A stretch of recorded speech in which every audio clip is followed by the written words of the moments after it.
கொய்யாக்கா சட்னி தான் வருது. அது வந்து என்னன்னா, அது வந்து ஒரு விஜயவாடாவோட ஒரு டிஷ், ஜாமக்காய் பச்சடின்னு சொல்லுவாங்க. கொய்யாக்காய் சட்னி பண்ணலாமா?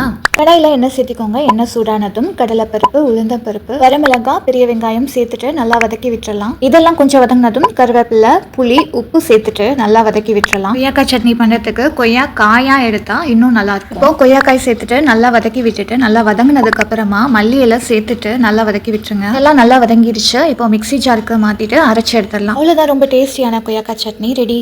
சட்னியை சர்வ் பண்ணும்போது கொஞ்சம் மல்லி இலை, பெரிய வெங்காயம் நறுக்கி போட்டு தோசை கூட சேர்த்து சாப்பிட்டு பாருங்க, சும்மா அப்படி இருக்கும். இது வரைக்கும் நீங்கள் ட்ரை பண்ணலாம், கண்டிப்பாக ட்ரை பண்ணி பாருங்க. இட்லி தோசைக்கு ரொம்ப சூப்பரான டேஸ்ட்ல மிளகாய் சட்னி.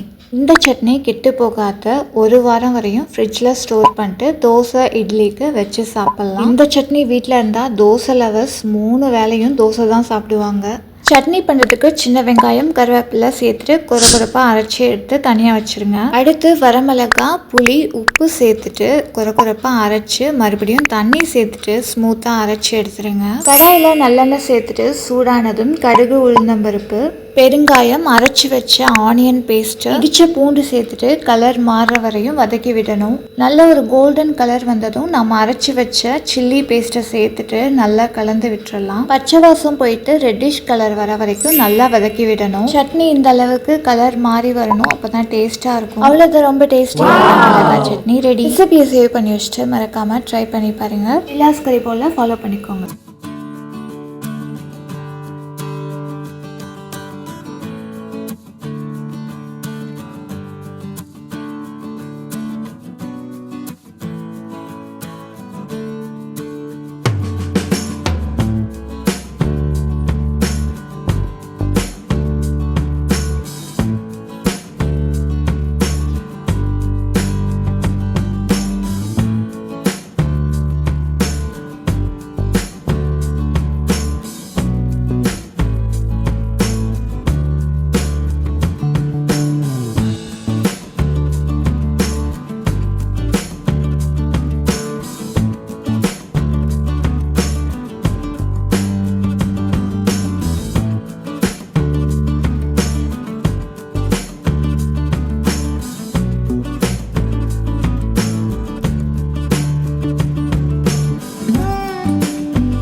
இட்லி தோசைக்கு ஒரு சூப்பரான சட்னி ரெசிபி. 10 நாள் வச்சுருந்தாலும் கெட்டு போகாது. ஃப்ரிட்ஜில் ஸ்டோர் பண்ணிட்டு யூஸ் பண்ணிக்கலாம். சும்மா சட்னி அரைக்கணுன்ற டென்ஷனும் இருக்காது. இந்த சட்னி வீட்டில் இருந்தால் 3 நேரம் தோசை இட்லி சாப்பிட கூட நான் ரெடியாக இருப்பேன். வெங்கடேஷ் பட்ஸ் ஸ்டைலில் சூப்பரான ஒரு பூண்டு சட்னி எப்படி பண்ணுறதுன்னு பார்க்கலாமா?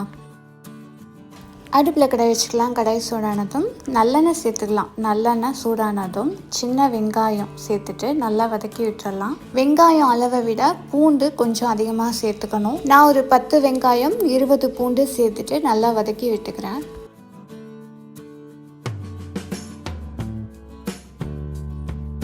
இதெல்லாம் நல்லா ரோஸ்ட் ஆனதும் ஒரு 10 வரமிளகாய் சேர்த்துட்டு நல்லா வதக்கி விட்டுறலாம். இதெல்லாம் நல்லா வதங்கினதும் மிக்ஸி ஜாரில் மாற்றிட்டு கொஞ்சமாக தண்ணி ஊற்றி நல்லா அரைச்சி எடுத்துடலாம்.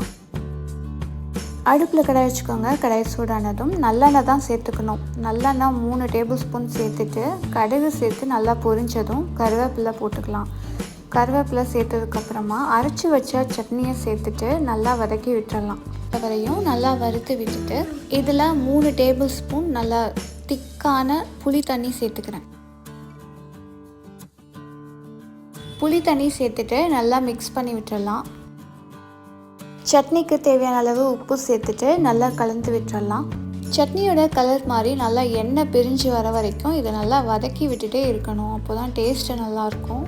கூடவே கொஞ்சம் வெல்லம் சேர்த்துக்கிறேன். வெல்லம் சேர்த்துட்டு நல்லா மிக்ஸ் பண்ணி விட்டுறலாம். சட்னி ஆல்மோஸ்ட் ரெடி ஆயிடுச்சு. எண்ணெயெல்லாம் நல்லா பிரிஞ்சு வந்திருக்கு. இன்னும் ஒரு 5 நிமிஷம் நல்லா வதக்கி விடணும்.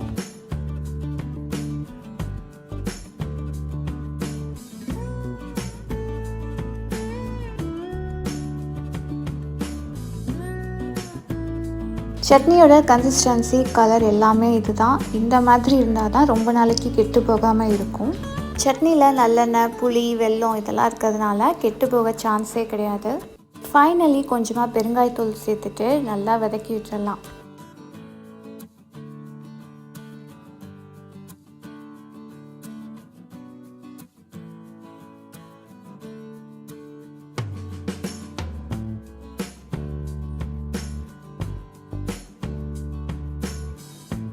அவ்வளோதான், சூப்பரான பூண்டு சட்னி ரெடி ஆகிடுச்சு. இட்லி தோசை கூட வச்சு சாப்பிட செம்ம டேஸ்ட்டாக இருக்கும். இந்த சட்னியை பார்த்தாலே பூண்டு சாப்பிடாதவங்க கூட கண்டிப்பாக சாப்பிடுவாங்க. பூண்டில் அவ்வளோ ஒரு பெனிஃபிட்ஸ் இருக்குது. பூண்டு சாப்பிடாதவங்களுக்கு கண்டிப்பாக இந்த மாதிரி சட்னி சமைச்சு கொடுங்க. ரொம்ப சிம்பிளான இன்க்ரீடியன்ஸை வச்சு ஈஸியாக ஆந்திரா உள்ளிக்காரம் எப்படி பண்ணுறதுன்னு பார்க்கலாமா? இந்த சட்னிக்கு நல்லெண்ணெய் தான் யூஸ் பண்ணணும். நல்லெண்ணெய் சேர்த்துக்கோங்க. கடாயில் எண்ணெய் சேர்த்துக்கோங்க. எண்ணெய் சூடானதும் சீரகம், பூண்டு, பெரிய வெங்காயம் 3 கட் பண்ணி வச்சுருக்கேன், அதையும் சேர்த்துட்டு வெங்காயத்துக்கு தேவையான அளவு உப்பு சேர்த்துட்டு நல்லா வதக்கி விட்டுறலாம். சட்னிக்கு தேவையான அளவு புளி சேர்த்துட்டு நல்லா வதக்கி விட்டுறலாம். சட்னிக்கு நல்லெண்ணெய் புளியெலாம் சேர்க்கறதுனால இது சீக்கிரமாக கெடாது. 1 வாரம் வரையும் வச்சு தாராளமாக யூஸ் பண்ணலாம். டெய்லியும் சட்னி அரைக்கணுன்ற டென்ஷன் இருக்காது. தோசையோ இட்லியோ செஞ்சு சூப்பராக வச்சு சாப்பிட்டு போயிடலாம்.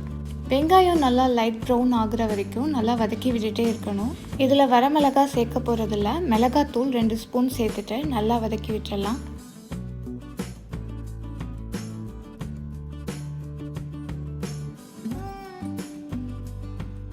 இப்போ மல்லி இலை சேர்த்துட்டு நல்லா வதக்கி விட்டுடலாம்.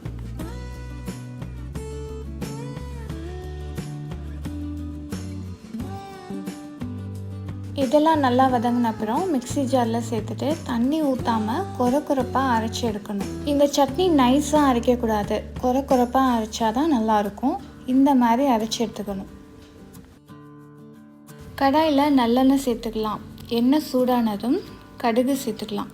கடுகு பொரிஞ்சதும் அரைச்சி வச்ச அந்த சட்னியை சேர்த்துட்டு நல்லா வதக்கி விட்டுடலாம். கோல்டன் ப்ரௌன் ஆகிற வரைக்கும் நல்லா வதக்கி விட்டுட்டே இருக்கணும். சுருளாக வதக்கணும்னு சொல்லுவாங்கள்ல, அந்த மாதிரி வதக்கி விட்டுட்டே இருக்கணும்.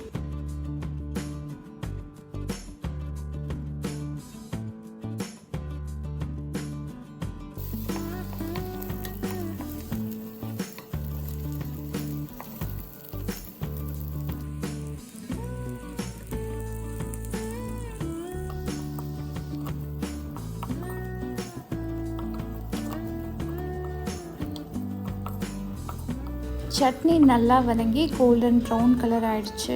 ஃப்ளேம் ஆஃப் பண்ணிட்டு ஒரு 10 நிமிஷம் இந்த கடாயிலையே சூடார விட்டுருங்க. சட்னியோட டெக்ஸ்சரே இதுதான். இப்படி தான் இருக்கணும் இந்த டெக்ஸ்சர். பூண்டு வெங்காயம் எல்லாமே ஒன்றும் பாதியுமாக தான் இருக்கணும். அவ்வளோதான், ரொம்ப டேஸ்டி அண்ட் சிம்பிளான இன்க்ரீடியன்ஸை வச்சு சூப்பராக ஆந்திரா உள்ளிக்காரம் ரெடி பண்ணியாச்சு. சட்னி அரைக்கணுன்ற டென்ஷன் இருக்காது. ஒர்க்கிங் விமன்ஸ், பேச்சுலர்ஸ் தாராளமாக இது செஞ்சு வச்சுக்கலாம். நல்ல சுட சுட இட்லி கூட இந்த ஆந்திரா உள்ளிக்காரம் சட்னி வச்சு, கூடவே நல்லா கெட்டியான தேங்காய் சட்னியை வச்சு இட்லி ஒரு வாய் எடுத்து வச்சு பாருங்கள். சும்மா அப்படி இருக்கும். ட்ரை பண்ணி பாருங்கள். என்னோடய ரெசிபி உங்களுக்கு பிடிச்சிருந்தா மறக்காமல் நிலாஸ் கைகோல் சேனலுக்கு சப்ஸ்கிரைப் பண்ணிடுங்க.